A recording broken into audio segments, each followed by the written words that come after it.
Hello नमस्कार दोस्तों, YouTube channel पर आपका स्वागत है। दोस्तों आपको बताना चाहूँगा कि कंपनी लॉ के MCQ OMR based question paper मैं आपको दिखा रहा हूँ, जिसमें कि आपको पूरा सोल्व करके बताऊंगा, अच्छे तरीके से समझाऊंगा। और इसमें हिंदी इंग्लिश दोनों है। ठीक है भाई, इंग्लिश वाले भी बोल रहे थे इंग्लिश मीडियम में नहीं, आप इंग्लिश मीडियम में भी मैं आपके लिए लेकर आया हूँ। ठीक है, तो कोई बात नहीं है, अच्छे तरीके से आपको देखनी है वीडियो और इसको लाइक जरूर करें। ठीक है, ऑल इंडिया में ये जो पेपर है ये लागू होगा। ठीक है, कोई दिक्कत नहीं है। तो सबसे पहले दोस्तों ये क्वेश्चन बनता है, एक कंपनी के पहले निदेशक को किसके द्वारा नियुक्त किया जाता है। अगर इंग्लिश में बात करें, the first director of a company, जो first director of a company होता है किसके द्वारा अपॉइंटेड किया जाता है। दोस्तों इसका आंसर हो जाएगा सब्सक्राइबर ऑफ मेमोरेंडम, मतलब कि ज्ञापन के सदस्य द्वारा इसको नियुक्त किया जाता है। जो इसकी जो मैं धारा बता देता हूँ, 152 जो धारा है, सेक्शन है, उसमें बताया गया है। ठीक है, अगला क्वेश्चन दोस्तों इसमें बताया गया है कि a person is eligible for the post of auditor, मतलब ऑडिटर के पद के लिए योग्यता कौन है। ठीक है, देखो ऑडिटर के मैं बताऊंगा, ऑडिटर जो है कंपनी लॉ के द्वारा जो है चार्टेड अकाउंटेंट अगर है तो वही ऑडिटर बन सकता है। ठीक है, सीए, ठीक है, चार्टेड अकाउंटेंट है, जिसको 141 सेक्शन में बताया गया है, 141 सेक्शन में बताया गया। इसका आंसर सी हो जाएगा दोस्तों। ठीक है, अगला क्वेश्चन बोल रहा है, थर्ड क्वेश्चन है, ये बोल रहा है सरकारी कंपनी के मामले में लेखा परीक्षक नियुक्त किया जाएगा, मतलब in the case of government company the auditor will be appointed.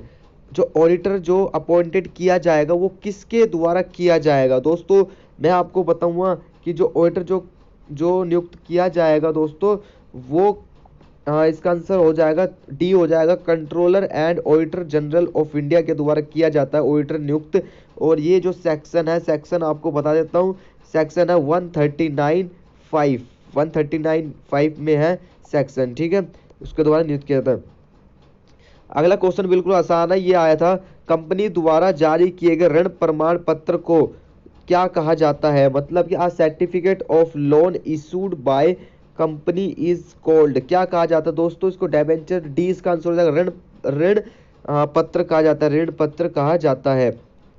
अगला क्वेश्चन दोस्तों से बोल रहा है, companies act 2013 extends to, company अधिनियम 2013 का विस्तार कहाँ है दोस्तों, पूरा संपूर्ण भारत में है, ध्यान रखना, होल इंडिया में है। ठीक है, अगर दोस्तों अगर कुछ भी मतलब क्वेश्चन आंसर में अगर कोई दिक्कत आती है तो आप मुझे कमेंट बॉक्स में भी लिख सकते हो। ठीक है, कोई दिक्कत नहीं है।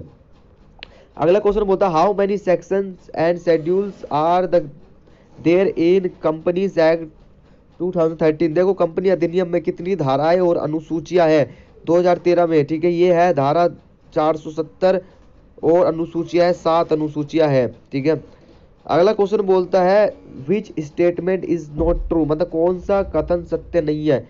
ये बोल रहा है कंपनी एक विधिक है, कंपनी एक नागरिक है।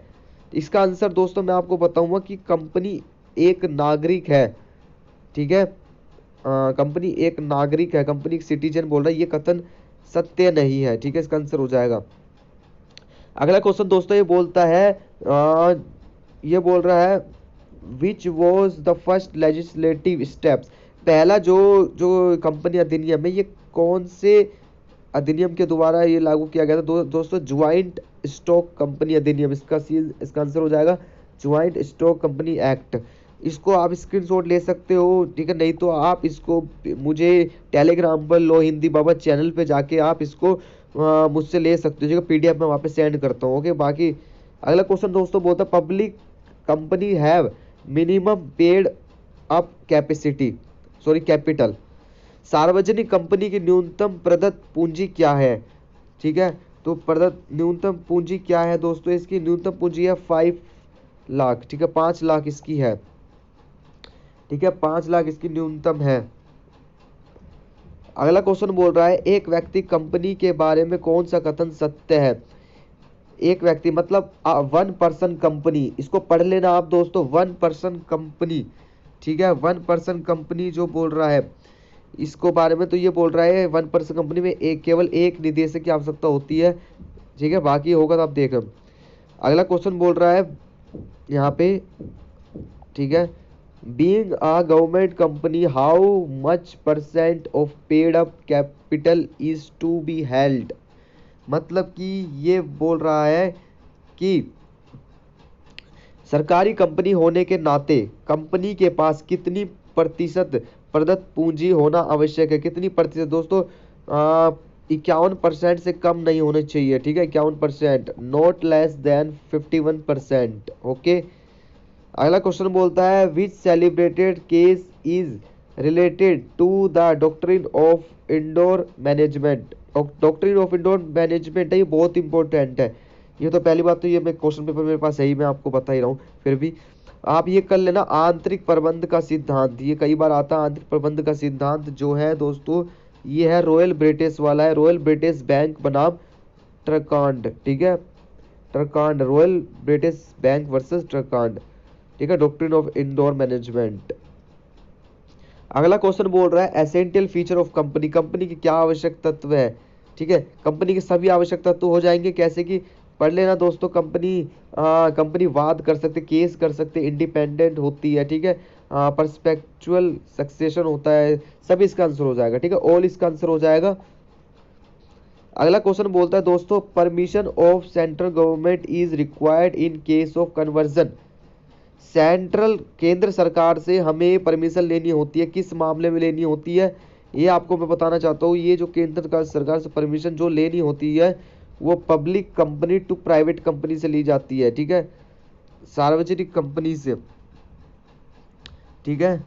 इसको सेक्शन 14 में दिया गया है, सेक्शन 14 आप पढ़ोगे इसका तो उसमें यही दिखाया गया है, public company to private company is permission by central government. Okay, तो हो जाएगा। तो ये किसी जो क्वेश्चन पेपर है ये किसी ने उन्होंने गलत कर रखा है, ठीक है, बाकी मैं जो बता रहा हूँ वो बिल्कुल करेक्ट है। अगला क्वेश्चन बोलता है minimum number of members are required in case of public company. Public company में मिनिमम नंबर कितने होते हैं? 7 मेंबर्स होते हैं, ठीक है, मेंबर्स कितने होते हैं, नंबर बोल रहा हूँ मैं, सॉरी। सार्वजनिक कंपनी में न्यूनतम सदस्यों की संख्या कितनी होती है? 7 होती है। तो ये जो सेक्शन लिख रहे हैं ना 271 सेक्शन में बताया गया है, 271 जो परिभाषा है, डेफिनेशन है, उसमें बताया गया है, ठीक है, मिनिमम नंबर 7 मेंबर्स होते हैं, मैं नंबर बोल रहा हूँ। अगला क्वेश्चन दोस्तों ये बोल रहा है डॉक्ट्रिन सेपरेशन। डॉक्ट्रिन सेपरेशन इसका ऑल भी हो सकता है, बाकी दोस्तों आप इसका निकाल सकते, ठीक है, बाकी जैसे निकलेगा आप निकाल लेना, बाकी थोड़ा भी ऐसी है। ओके, इंडोर मैनेजमेंट भी पढ़ रखा आपने, बाकी ऑल भी हो सकता है। अगला क्वेश्चन बोलता है paid up capital is the total money that the company receive from. मतलब प्रदत्त पूंजी वह कुल धनराशि है जिसे कंपनी प्राप्त करती है। कंपनी जो प्राप्त करती है वो किसके द्वारा प्राप्त करती है दोस्तों? वो शेयर होल्डर के द्वारा प्राप्त करती है, ठीक है। Paid up capital, total money जो रिसीव करती है वो शेयर होल्डर्स के द्वारा, मतलब अंशधारियों से रिसीव करती है। CSR का क्या अर्थ है? तो इन्होंने गलत कर रखा है, टिक कर रखा है। CSR का जो मीनिंग होता है वो कॉर्पोरेट सोशल रिस्पॉन्सिबिलिटी, मतलब निगमन सामाजिक उत्तरदायित्व होता है। अगला क्वेश्चन ये बोलता है राष्ट्रीय कंपनी विधि अधिकरण के अध्यक्ष की योग्यता क्या है? ये ध्यान रख लेना, ये पढ़ लेना, नेशनल कंपनी लॉ ट्रिब्यूनल, ये भी पढ़ लेना। राष्ट्रीय कंपनी विधि अधिकरण का अध्यक्ष की योग्यता क्या है? मैं आपको बता देता हूँ, इसकी योग्यता होती है 5 इयर्स हाई कोर्ट का जज होना चाहिए या 10 इयर्स एडवोकेट प्रैक्टिस होनी चाहिए। तो इसमें एडवोकेट का पता ही नहीं, मगर इसका आंसर हो जाएगा। मतलब a person who is or has been a judge of high court of 5 years, ठीक है, सुप्रीम कोर्ट का नहीं है, मतलब जो डेफिनेशन जो बताई गई है वो हाई कोर्ट्स की बताई गई है, ठीक है, हाई कोर्ट्स की बताई गई है।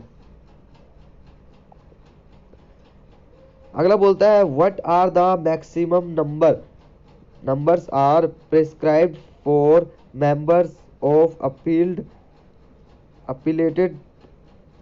अपीलेट ट्रिब्यूनल, ठीक है। ये बोल रहा है अपीलीय अधिकरण के सदस्य, अपीलीय जो अधिकरण है उसके सदस्य अधिकतम कितनी होते हैं? उसके सदस्य अधिकतम कितने होते हैं? 11 होते हैं, 11 होते हैं, ठीक है, 11 सदस्य होते हैं। अगला क्वेश्चन दोस्तों बोल रहा है चेयरपर्सन ऑफ अपीलेट ट्रिब्यूनल। अपीलीय अधिकरण का जो सभापति होता है चेयरपर्सन, वो किसके द्वारा नियुक्त किया जाता है? वो CJ, नहीं गलत कर रखा है इन्होंने, वो है CJI, मतलब जो नियुक्त किया जाता है सर्वोच्च न्यायालय के क्या बोल रहा है डी, सर्वोच्च न्यायालय के मुख्य न्यायमूर्ति की सलाह से। हाँ ठीक है, चीफ जस्टिस ऑफ इंडिया के द्वारा नियुक्त किया जाता है, ध्यान रखना। अगला क्वेश्चन दोस्तों ये बोल रहा है जो उसमें अपील जो किया जाता है, मतलब जो उनका ऑर्डर होता है, उनके ऑर्डर ट्रिब्यूनल के जो ऑर्डर है उसके खिलाफ जो अपील की जाती है वो सुप्रीम कोर्ट में विद इन 16 डेज में की जाती है। इसका आंसर हो जाएगा, ठीक है, अपीलीय अधिकरण के आदेश के विरुद्ध सर्वोच्च न्यायालय में अपील दायर की जा सकेगी 16 डेज के अंदर, ठीक है।